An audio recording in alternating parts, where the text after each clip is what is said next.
Everyone gets out of when they join. Yeah, everybody's in, right? Yeah, You they're in. didn't even RSVP? No, you don't have to. You're in as part of, yeah, you're in. Good. Okay, so Gunnar is gonna do the wheel. You're good. So last week we were at 100. This week we're at 120. You have to either be on Zoom or present. So let's see. So who we got, Gunnar? You do it. Let's see. Wrong camera, wrong computer. There you go. Is it a question? It's a drawing. Rebecca Cortez. I can. Rebecca Cortez. Rebecca. Is Rebecca on? If she's not on, she's not getting. That's right. That's exactly what happens. If they're no, so next week we're at 140. Pull me plenty. Okay, so thank you, Tamara, for your time and Yes. and your expertise. And I'm going to turn it over to Tamara right now. Okay, perfect. Hi, guys. And just to give you a little history about me, so I think solar was my big first sales job. It was back in 2017 before I got into finance. I did solar 3.5 years for Solar City, then turned into Tesla.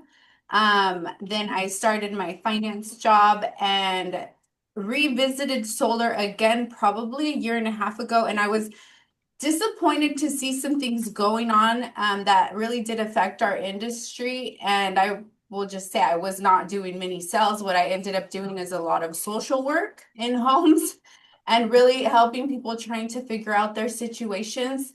And due to the complexity of solar and everything that it has to offer, I am going to keep it very basic. And also, I want to empower each and every one of you to be able to push your transactions forward and deal with solar and just kind of tell you guys where to start. Because from what I see, one of the biggest issues is agents, assume a lot, are not immediately proactive, which is one thing you do have to be when there is solar on the home. You can't just assume what type of contract it is. So let me jump right into it.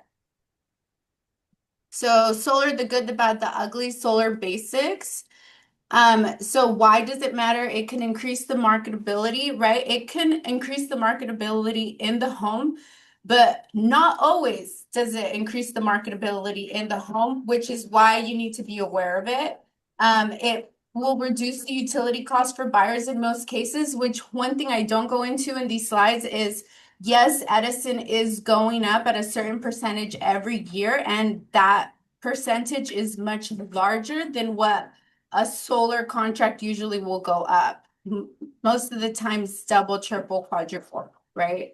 So it adds another contract for you to review. So, and it can affect financing, title, and escrow timing.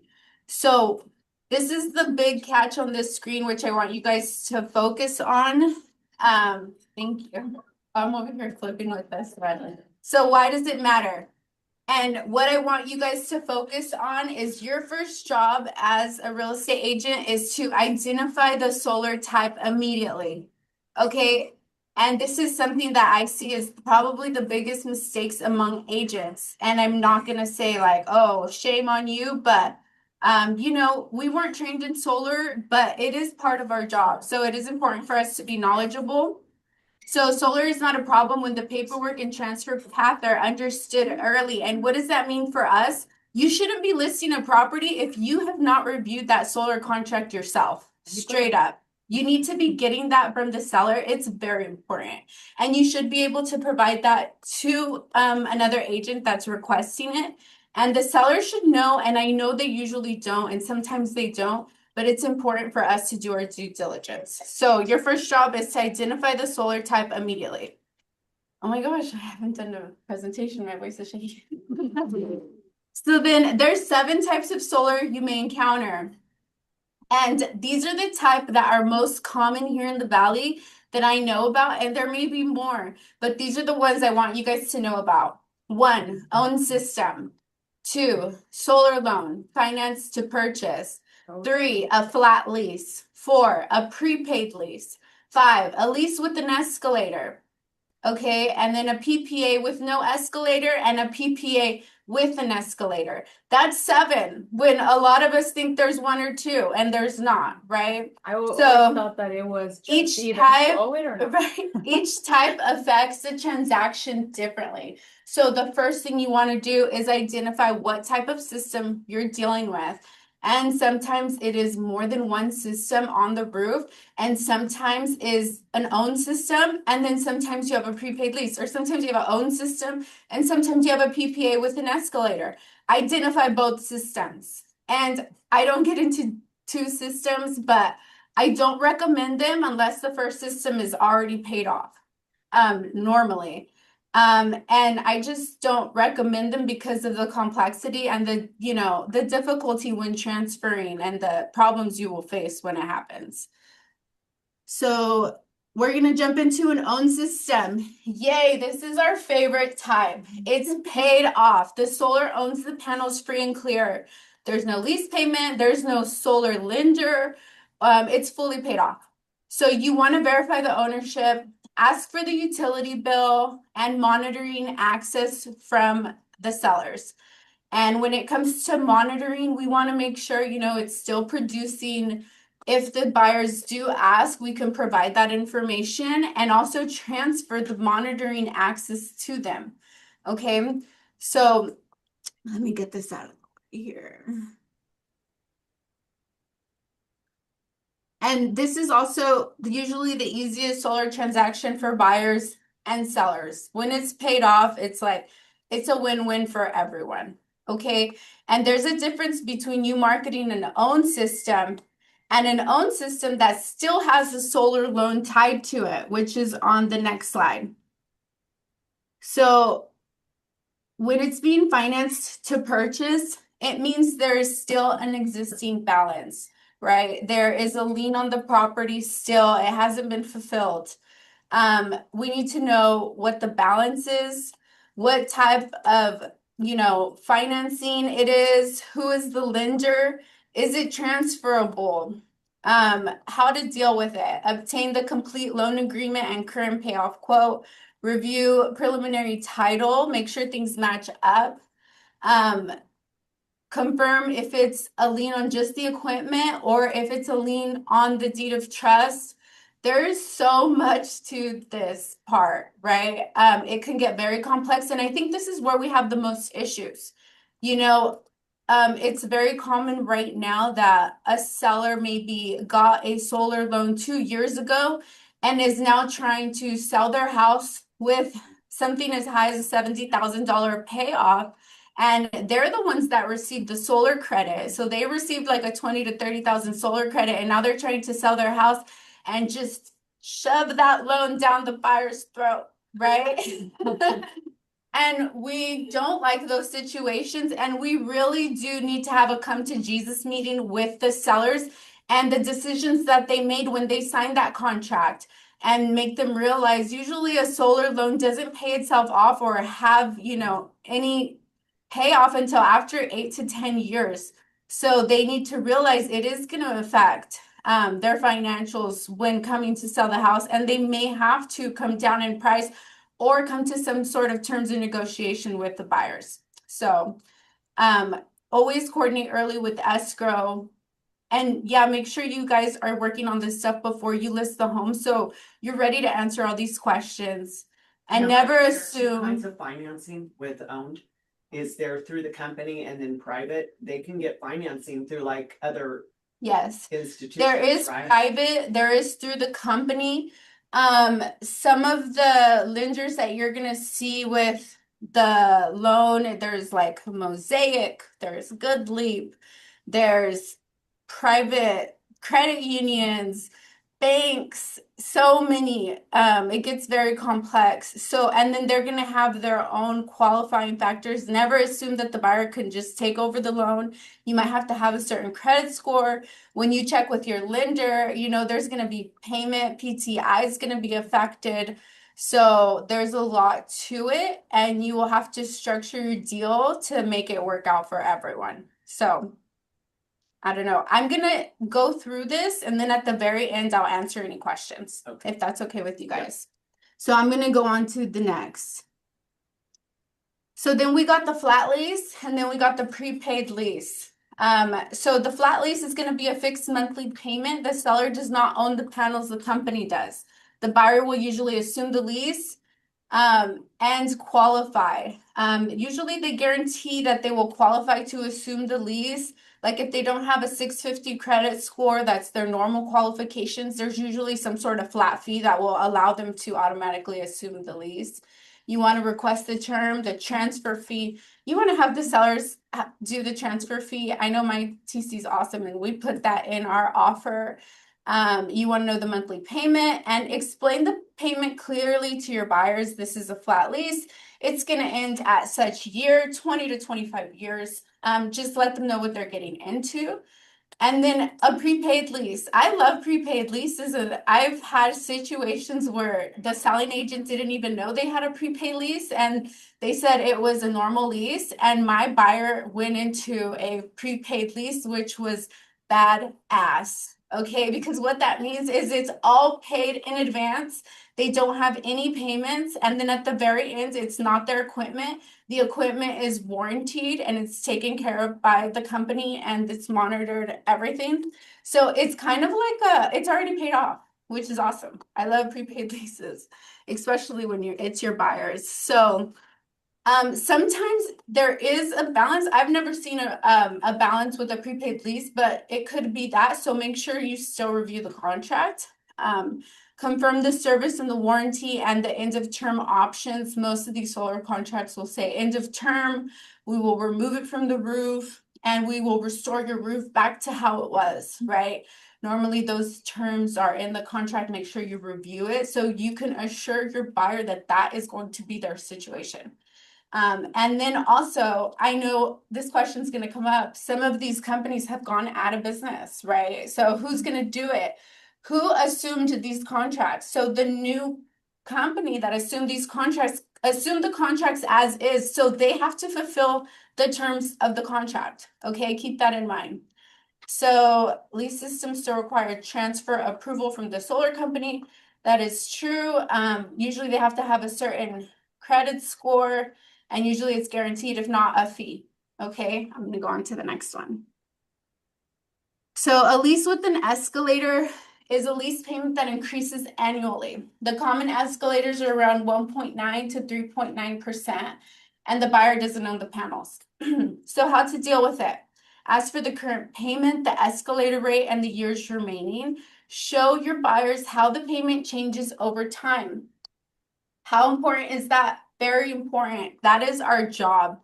You do not just quote the rate and ignore the escalator. We are there to protect our buyers. I'm just going to put that out there. That's my personal opinion.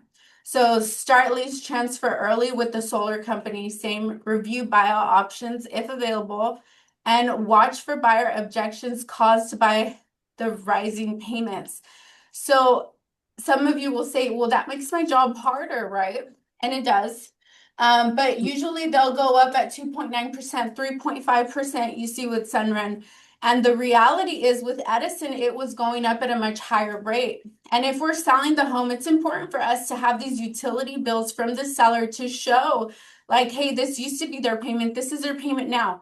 Now it's going up at this rate instead of Edison's rate. Okay. At that point, we are going to be turning into solar consultants and salespeople because it's on their roof and you're selling the home with this contract. So yes, it is going to become part of your job. And that is just flat out what we're dealing with. So a PPA site, kind of the same as a lease payment, but one thing I'll say about a lease is it has, how can I put this? So with the lease, you're paying a flat amount. With the power purchase agreement, a PPA, you're paying for what the system produces. So you're paying a certain price per kilowatt that the system produces. So if it was a really hot summer that summer and 2026 was hotter than 2025, very well, it could be that you produced more kilowatts that summer than the last summer and you're getting higher bills this summer. And it's not just because, that happens. And sometimes we have longer Indian summers and they had higher bills in September where you're like, they produced a lot more. So with a PPA, you're paying for what the system produces and not just a flat rate like the lease. The lease is like whatever it produces, it will produce, but usually in the contract, they have like, hey, it's going to produce this much on a yearly basis, and that's our guarantee to you. This one also has a guarantee to you how much it's going to produce on a yearly basis, approximately, but it's going to fluctuate based on how much it produced that month. And that can get kind of confusing. So sorry. So a PPA with no escalator, it has a flat rate and it's sort of like a flat lease. And then a PPA with an escalator, it's going to go up every year. Okay. So it is a fixed rate. You'll see like in 2020, the rates were like as low as 15 cents a kilowatt. I've seen as low as 10 cents a kilowatt. Those are honestly great deals compared to what we have now. When I see a 10 cent, 13 cent, 18 cent, up to, in those numbers, those are really good leases, PPAs. You want to compare that to the utility rate for selling purposes. The buyer must assume the agreement, review the transfer process. Let's see, what else am I missing here? So you want to estimate the future cost versus what they're paying now, again, for selling reasons. And then you can review the buyout options for these types of contracts. And sometimes that company will allow you to buy out these contracts in full for the equipment. And you don't have to deal with any of these things, right? But I will say it is expensive. So I don't know. Those are all options. Okay, let me get to the next one. So before I get to this one, wait, no. What to request up front. So the house has solar. Make sure you get the contract, the loan statement, the latest utility bill. You want to tell the new buyer, these panels are producing enough for the home on a yearly basis, or hey, they're not, and we're getting a true-up bill every year. It's not enough for our family, and we have 10 kids, and some family moved in. I don't know, whatever the situation, right? Kids is crazy. Yeah, whatever it may be, sometimes it's not enough and they're getting a true-up bill. So it's important to get the latest bill, the lender information, the remaining balance, the transfer packet, the warranty and monitoring information, the battery information if applicable, which I will get into the batteries here shortly. So missing paperwork is one of the biggest causes of solar delays in escrow. So don't assume that your title company is just going to perform all the magic for you. Do your due diligence, get it from the sellers, okay? And I don't know, what do you think about that, Jacob, right? Don't assume that you guys are going to do everything, because it's important to have the contract and to be able to explain it to your buyer. So best practices to keep your deals on track. Ask about solar at the listing appointment. Share solar paperwork with the buyers up front. Identify the solar type immediately. Make sure escrow and title know about the system. Order the payoff or the transfer information early, and never advertised owned solar without proof. Okay, because there's a big difference between owned solar and a huge loan attached to the home. Okay. And just a little bit about the battery storage.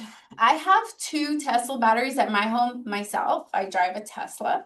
I think, it gets even more complex when you visit people that have it and may or may not understand it. And what the battery storage does is it provides, extra use for later in the day when the sun is no longer up and your panels are no longer producing. So usually these battery packs will fill up during the day, and then you're able to use from them, which is great, because that's normally when Edison wants to get you, for 50 cents a kilowatt because of time of use. So they're a great addition to any system. But what you want to know is is the battery owned, financed, leased? Is it included in the PPA? What is the extra payment amount for the battery? Because sometimes it'll be part of the payment. Is it tied to the solar system on this home, or is it financed separately? Who is the lender, the battery provider? If there's a separate loan, lien, filing, what's the remaining balance? What is the warranty length and the transferability? And are there any monthly fees or monitoring costs? Does the system provide backup power? If so, how? Right? It's usually an app on your phone. And there's different types. There's not just the Tesla, which I think is the best one. There's an Enphase IQ battery. There's a generic power cell. And they're different sizes. You got like the 10 kilowatt, the 5 kilowatt. Some homes have 2, so they're getting 20, and some homes have 2 5s, they're getting 10, and they think that's a lot, and it's not. Okay, so yeah, they have different warranties too, so it's important to look at that as well. And just a little info, because I can go, this could be a week training, literally, if I went into detail. And I think that was it. That's all I made. I have a Okay, question. go ahead. So with PPAs, with or without an escalator power, those transferable with buyers, is it pretty easy as long as like you have all the terms in the loan statement, or how would you say go against? So a PPA is not a loan. Right. So Power purchase then, agreement. yeah, so you're agreeing to purchase the power from the company at a certain rate. And then it transfers. Yeah, so it's transferable just like a lease. Okay. A PPA and a lease to me are like brother and sister. Like, they're just different. And a lease took the total kilowatts of the year and made it a flat payment. Kind of like when Edison, when you sign up for that flat payment program that they used to offer. I don't know if they still offer it. And then a PPA is going to charge you, month to month, depending on how much the system produces that month. Just a PPA goes up and down every month, Yes. right, based on the usage. Yeah. And And just, you Well, still it have could to be a- qualify, buyers Yeah, still have to that's- qualify, yes. It could be a fixed payment too, right? yeah. It could be fixed, but then technically it's a lease, a flat lease. It really, because they're both like the same. You're paying for what the system produces, right? One's flat. With the lease is kind of cool because if it produces more that month, you're still paying the same thing, right? But if it produces less that month, you're still paying the same thing. So it depends how you want to look at it. And thing is, we're in the valley, so we get a lot of sun. We get a lot of heat. So it could be a good thing more than a bad thing. PPA is the one that goes against the buyer's DTI, right? That thing comes. Yeah. Yeah. No, that's a loan. It's the opposite. That's a loan, and I think a lot of people do get confused. Yeah, if it's not a loan, you're just paying what is being produced. And I hear a lot of agents and I sometimes don't want to correct anyone because I don't want to be that person, and they're misinforming a lot of people, and they're misinforming everyone, really.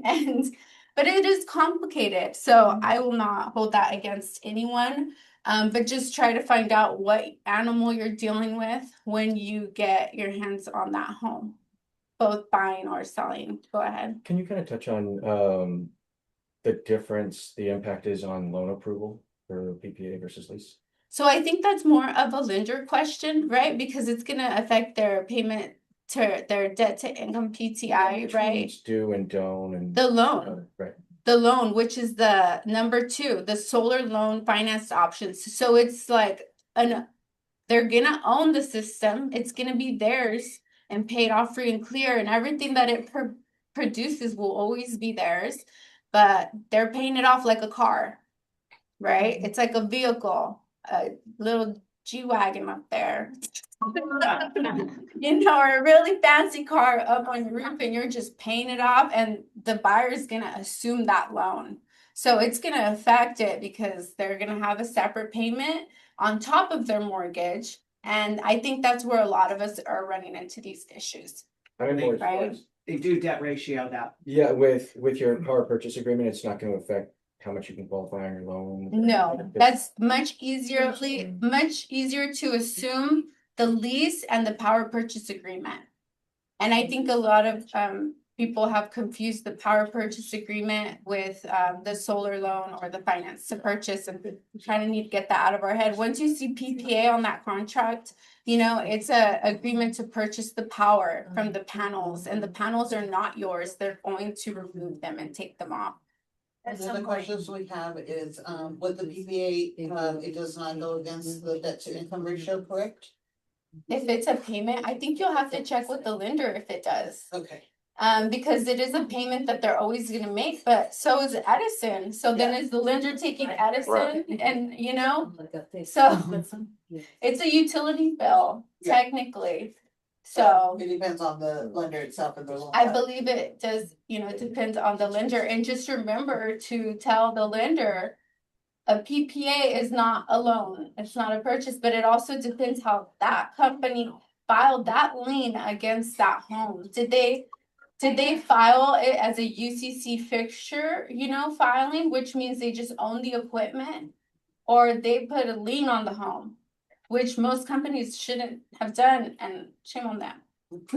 What if you're having problems qualifying the buyer? Because buyers don't automatically qualify For the loan, for anything. For the transfer. For the transfer. usually with the lease, I've never had an issue transferring it, you know, because everyone that's Oh, buying you've a never dealt house. with Mosaic then. Well, so Mosaic is a loan, so Mosaic is not a lease, that's gonna be a solar loan. Is yours a loan? I'm with Infin right now and it is a PPA. Yeah. So it's a transfer, but they did deny my buyer. Right away. I just had that happen for the first. Lack of a cosigner. Loan that usually comes. They want a cosigner, Cause of What, credit. do you know what their credit score was? $599. Oh, 599, they It don't wasn't know. a credit disapproval. It was they checked a box. What They company want a was cosigner. it? That's Infin, and they just took over from a bankruptcy. Yeah, that's, I've never, well, I know the major companies like Tesla, Sunrun, SunPower, even back then Solar City, they require for their leases and PPAs a transfer qualification of a 650 credit score. And in the event that they don't have that, they're gonna charge your buyer a small fee for the transfer because they guarantee it in their contract. Just so you know that. They guarantee transferability. And I hope so, because we're But I've never heard of Infin, and then also, you know, everyone's contracts are different, which is why I'm expressing review that contract first, so you're not misinforming. Do you think you should ask, so when a seller says, oh yeah, it's owned solar, do you want to see the payoff? I mean, don't you, is there some kind of proof to show? Show me it's That been it's paid done off, that's very because- important. And how do they prove that? Well, usually they're paying off an institution, so they should have a payoff, just like with the vehicle, when they pay it off, you get the, Pink slip. yeah, you get to, show me the pink slip. Show The me title. pink. Yeah, show me it's been paid off. You know, show me your last month's statement. Like that and simple, if it's paid off, even, it shouldn't be on the prelim, right? Right, yeah, Okay. it's that. and then that's another issue that we're running into. If it's paid off, it shouldn't be on the prelim, so that company should have done their due diligence and took the lien off of the home, which I've heard that's another What if they situation. went bankrupt? And in the middle of all of that, that's where I think a lot of problems are coming in because of the bankruptcies. Right now, SunPower went bankrupt and I forgot who took over it, they were, but, so It's Sunstrong. Sunstrong. Okay, so they went bankrupt and they're like struggling to catch up on their end with their admin and stuff. So they have to assume that contract. They're not just making people re-sign their contracts. And if they are, I would be careful before re-signing anything. And I would advise people to not re-sign things, you know? They have to assume that contract. So then if they paid it off, they need to contact them. And I do get that a lot of people are dealing with, you know, If they the went holdups. bankrupt, is a homeowner obligated to sign with the new person who takes over for that company? I don't think they're obligated, but if they want to sell their home. Yeah. And they want to provide a service to the new buyer, do they have a choice or are they just gonna tell them, I don't know, here you go? Cause you can't really transfer it without them having to do all the legal paperwork to assume everything. So they're gonna make it very hard for them to, and impossible for them You to should be sell that able to home. opt out and tell them, fine, come take the panels off. Yeah, But Have how them long go are they gonna through, take to do that? exactly. But So if just they're, To like, Mhm. sorry, No, for no, that no. one, like you said, like, us title, we can't close it because we still have the lien. against Right. the Right, property. so until that gets resolved, your escrow's just, It's or gonna your sit there. listing's unsellable, or you can't put it on the market yet, like, you're at a standstill until you have. And you know what, like, we had an agent from here not that long ago, had one like, took like 3 or 4 months, they went bankrupt. Yep. And we're just calling every week, like, hey, you guys get the new contract, you know, just following up, and luckily the buyer like wasn't in a hurry to close, I mean, they extended it, and the Yeah. seller was just praying, hopefully this buyer doesn't back out. I tell, if my clients call me about solar, I tell them, don't do it. Yeah. Don't do solar on your house. Yeah. So Do not. No, it'll make Absolutely it, do not. it's Because- definitely an extra. But Sad, and- what we're seeing, I mean, some of those deals, those solar that The they put terms are people in, everything. 100 grand, 120 grand that people owe. That's It crazy. paralyzed these people from Yeah. selling. There's no regulations on solar. These guys, it's like the Wild West out there. They go to a 1-day training and out they go. No disrespect. No, that's fine. Some people. But No, and some companies are like that. No, they go out, they canvass the area. As soon as I see them, I'm like, no, go. You know, I'm not using them. And they have no training and the amount of money they make is crazy. And that's coming Cameras are from like the that. consumer. That's coming from the consumer. There's good and bad. There's bad agents. There's Yeah, bad real exactly. estate It's the agents. same There's bad exact thing. solar salespeople. Yeah, It's everywhere. There's good and bad apples. you're right. If you're thinking of selling your house, don't put owned solar on it because you're gonna pay 40,000 for the deal and you're gonna get 10,000 in value. That's what you're gonna get. If you're trying to add solar on a home to add value to your home, definite no. What Right. about a PPA in that situation? A PP, it just depends because you can actually do the math. Okay, so if you're buying a system and you're confident that that system's not gonna break down on you in 8 years, which is why the battery is so crazy. It only has a 10-year warranty, you know, and then you're paying so much for it. And it's like, yeah, no, but there's so much to it. So this is the part where it can get ugly because it's like, will the company go out of business? Are they gonna take 3 to 4 months before they're applying to you to be able to sell your home? Are you gonna encounter these issues when trying to sell our home? Because our job is to push the sale of the home. Yes, it's gonna be harder, but if we're prepared with more knowledge, which I have not seen agents be prepared with the Yeah. basic knowledge of knowing these 7 things, you will be a lot further and like you will do a lot better at your job. Yeah. Agreed. Many agents don't even bother to get the solar paperwork until after they're in escrow. And that is just crazy because it's like, how do you not have the contract? How is it listed and you're just saying, oh, they haven't got it to me? It's so important. It's good. If you're talking like that, just know you're gonna have issues in the sale of this home because you're not even I prepared. would think if you're making an offer and there is no solar contract that a seller can give you, You can't. I would not do anything. I would can't. not order an appraisal. I would not do a home inspection. I would not spend any of my buyer's money until they provide that first. Correct. Once you have that and it's reviewed and you can put that in a contract, Correct. you can write that down. It's in there by default because now you have to do a solar disclosure. So Right. it's a 5-day That's the review. 5-day period. There it review. is. I Correct. would But say, good luck getting, Correct. give you that on time if they don't have the documentation. to Right. be able to fill it out. Right. That's. At fault of this listing agent and seller, right, yes. I would just say, we're not ordering an appraisal. And I put it in my contract, all timeframes to begin upon inspection timeframes to begin upon receiving that solar contract. Because otherwise you're spending your people's money and then the agent, the seller's like, oh, who's got it? I don't know, it's really bad, you know. and It's then- attached, it's part of the house, you know, and it could be a really pretty little thing and then it can be a really ugly little thing and you need to know the thing. And Tamara or anybody else in the room, have you seen this? I've dealt with it once, and please feel free to speak on it. We initiated, I was a listing agent, we initiated a solar transfer, and it was all done by email. And nothing. The other agent was really nice, had it received nothing, good communication, and then on day like 12 or 13 or 14, she got a letter in the mail. And they got a new solar company, took it over, you know, and I think that was Sunstrong. And we would have never known if the seller didn't tell me about that letter. We jumped right on it. We closed like 2 days late. But Dang, What good job. what I put together, well, kudos to the new solar company. What I put together is, I think, like in bankruptcy court, I think there's like a judicial branch or something, some kind of court that assigns it to the new company.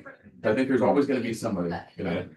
There is, someone has to acquire, if there's not, I've always told Appointed by a like, judge, I think, yeah, if nobody buys them out, then it's like, screwed. hey, that is maybe, I don't know, That that's. does happen. I've had 2 clients buy homes with free solar just because the company went out of business. And whoever bought them out, when my clients were like, we don't really want the solar. Just Mhm. that one phone call of like, I mean, we don't even really want this. The solar company's been like, all right, well, at some point we might be able, or we might come out and take it off the house. Now, all right, fine. No payments, no nothing, just free solar until that company decides to drive from wherever they're at and actually take the solar off, which they will never do. What's that? Is it functioning? Like, can they Yeah. see it on their bill? Yeah, And from what I understand, it's kind of like, mortgage companies acquire a loan and they're like, okay, we sold it to this servicing servicer. company. Mhm. Because really it's the company, the new company is servicing it. They're monitoring it. They're promising you a production guarantee. They're charging you. They're collecting the billing. So then if there is no company that did that, I believe there is a certain amount of time before it's just dead.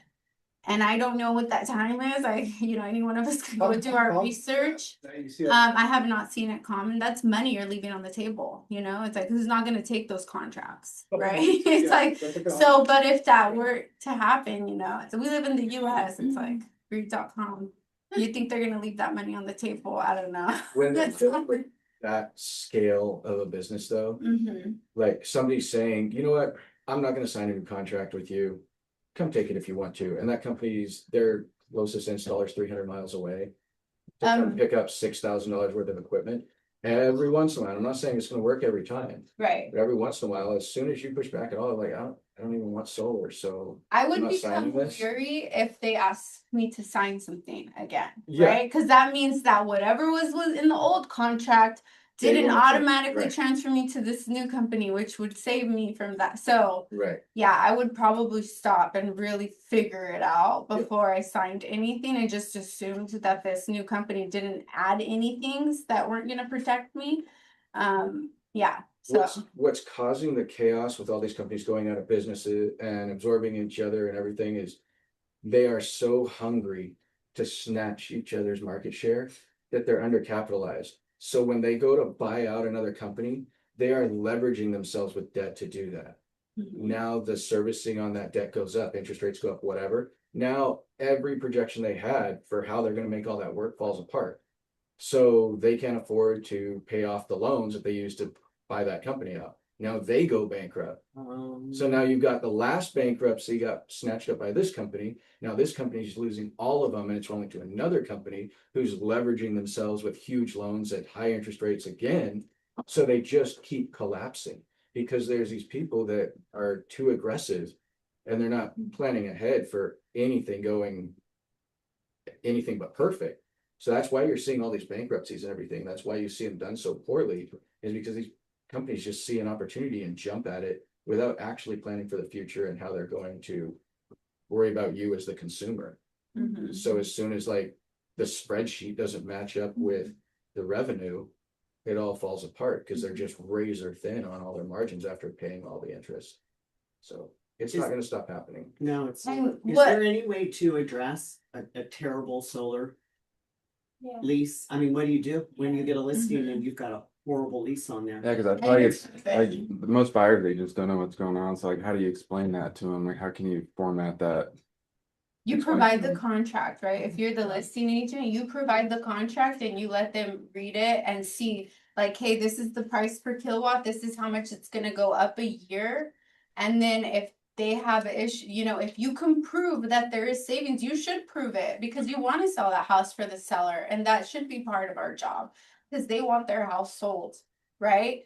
And I encourage every single one of us to stay positive and try to look, because we can go down this dooms hole and focus on the negative, but it's not going to help us do our job at the end of the day. If we just say solar sucks, it's horrible, everyone's going to bed, like, we're not going to be able to sell homes. So we need to focus on what we can control and actually communicating what the contracts entail, and if there is a solution, focus on the solution. But you agree there are bad. solar There are bad solar contracts, That it horrible, makes it horrible. impossible to sell a house. or- very or- impossible. The only way to combat that is price. And Exactly. that's the only way to Money. combat it. And also the seller has to take some responsibility. Yes. You yes. signed that contract. Yeah. That is an $80,000 loan. Yeah. Are you trying to sell this home and then have them acquire an $80,000 loan after you got a solar credit back from the government?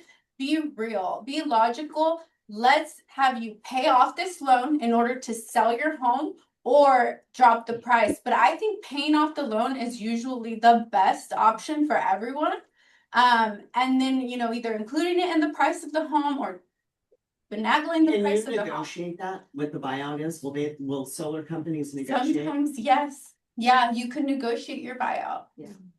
Really? So would the seller would have to negotiate the buyout, right? Yeah. To buy it down more than like 80,000? Let me give you an example. Yeah, you can do that.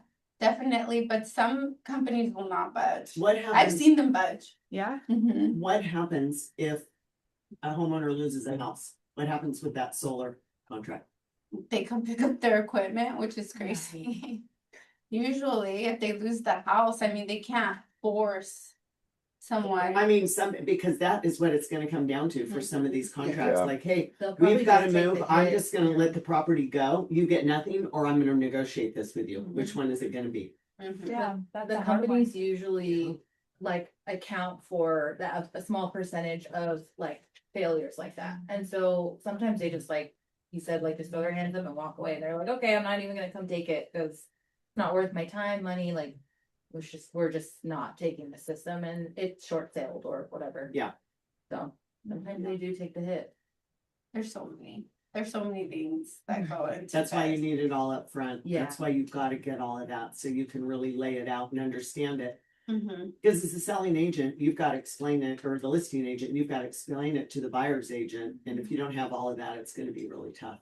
And sometimes I feel like agents just don't wanna look at it, cause they don't wanna deal with the problem. Yeah. Trust me, I don't want to deal with what I have to deal with right now. Yeah. I have to deal But with it. you have to face it up front and brainstorm, find some solutions. I mean, you guys have me, if you want to contact me, I can give you my personal, expertise or opinion on it. And then go from there, but get help, like, don't just sit there and, Yeah. Avoid it. like, avoid, like anything else, but, yeah. Alright. It's a lot. This was a really good training. Yeah, thank you. Yeah. Anybody else have any other questions for Tamara?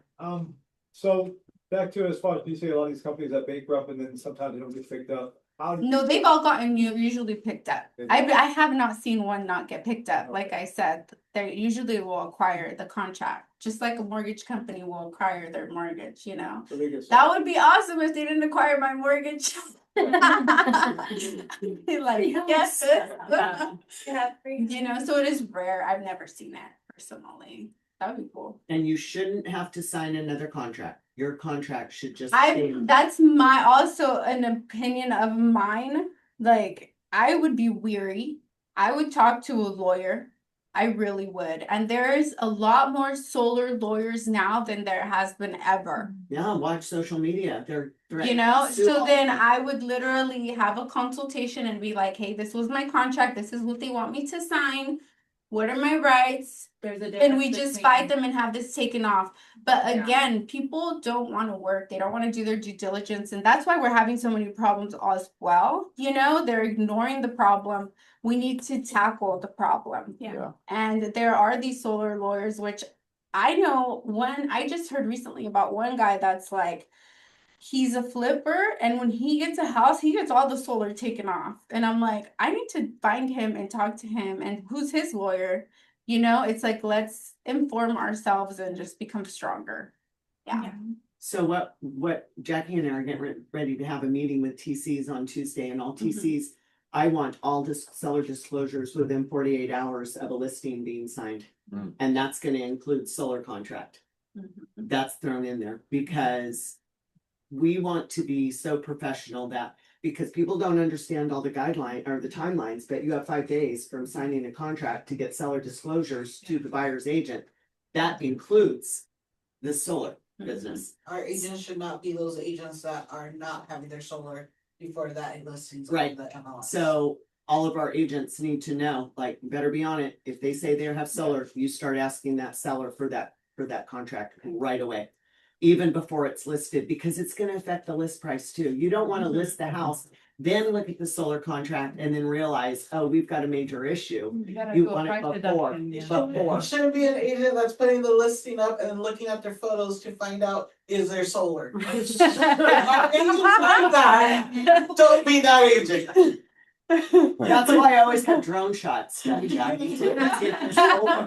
When you walk into the house, you usually see it there, but Before you go on that listing appointment, Google Maps will tell you if there's solar on the Yeah. property. You should have that question ready right when you walk in.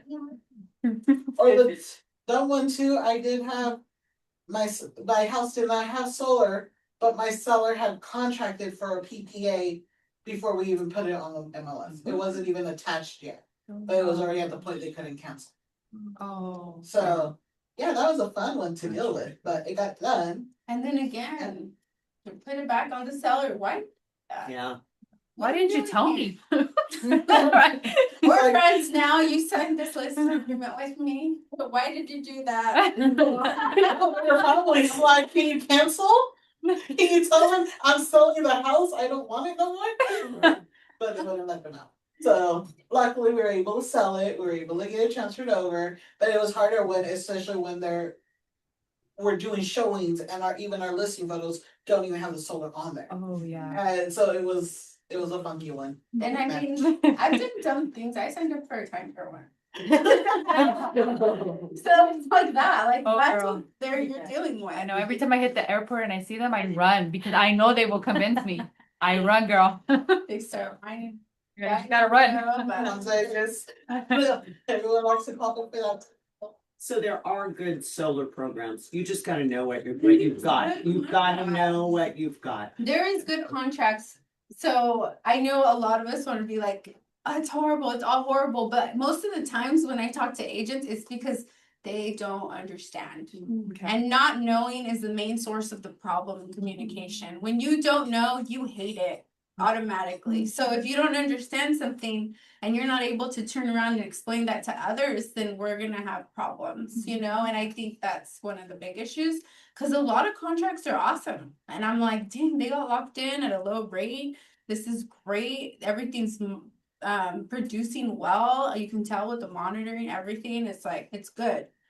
And then there's some that are not good, you know, so. Well, and I feel bad for homeowners. They get talked into things. They don't know what they're getting. These guys come in, again, sorry, but I've dealt with them. They come in, they're very salesy, they Very. push, it's this, it's this, it's this, it's not at all what they're getting. And they Mhm. seem to prey on older clients, older Mhm. people.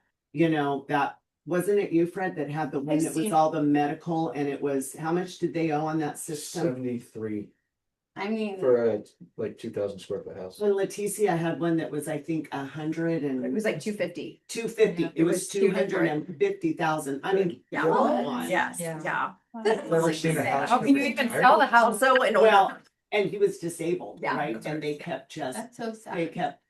took advantage, that's predatory, Yeah. you know, that's predatory, that is bad. And like I said, there's people who get wholesalers that pick up homes from old Mhm. people for $30,000, you know, and they don't know Same their thing. house is worth Same thing. 300,000. Yeah, same, There's good and bad people in every but the industry. problem is that they are not governed and we are. Yeah. We have the DRE, we have to have a license, they are not. That license, no, they have a license, but that's Who governs it? exactly, but do they care if they lose it? They don't. You know, and I don't think other people care if they lose their DRE license too. Some people do that shit. Training was really good. I can tell my broker she started doing trainings like this. Are you? Or did join. Don't tap me, Tamara. Call me, girl, call me. Bye. Yeah, I don't know.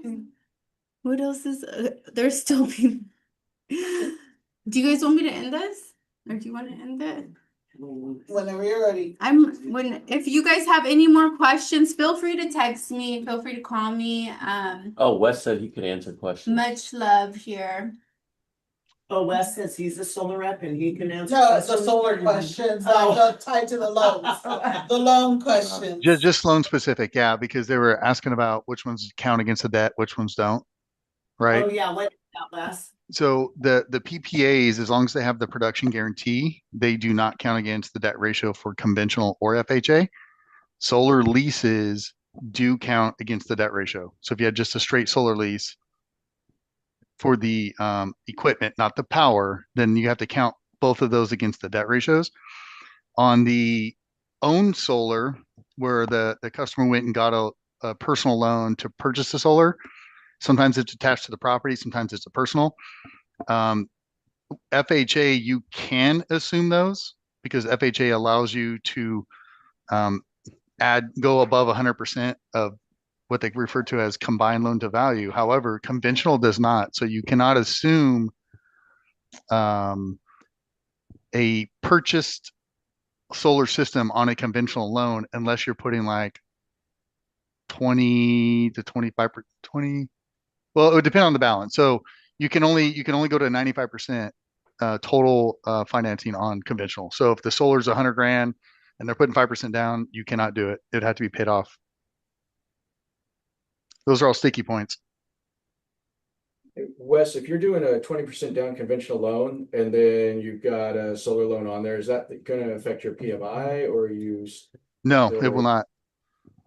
But they won't approve it above a 95% total loan to value. So if you put 20% down, the solar can only be 15% of the sale price.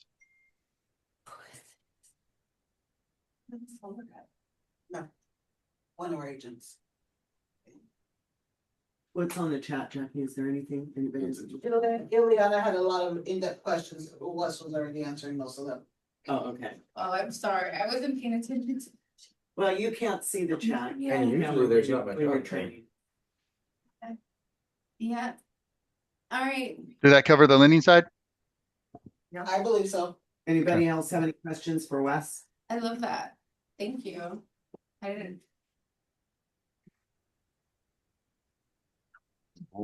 Okay, all right. Thank you, Tamara. Thank you. Nice job, Tamara. That was awesome. Very good.